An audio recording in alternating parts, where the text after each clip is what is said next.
নমস্কার, আমি অর্ণেশ। আজ আমি একটি কবিতা পরিবেশন করতে চলেছি।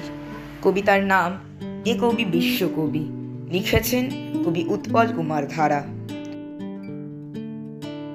এ কবি বিশ্বকবি, এ কবি আকাশ সম, এ কবি প্রীতির ছবি, এ কবি বৃহত্তম, এ কবি সবার কবি, এ কবি পদ্ম খাতার, এ কবি ঠাকুর রবি, এ কবি গান কবিতার, এ কবি সকাল বেলার, এ কবি আশার আলো, এ কবি প্রাণের খেলার, এ কবি সকল ভালোর, এ কবি সকল মনের, এ কবি দেয় ভেঙে ভুল, এ কবি ফুলের বনের, এ কবি সুগন্ধি ফুল, এ কবি সুগন্ধি ফুল, এ কবি সুগন্ধি ফুল।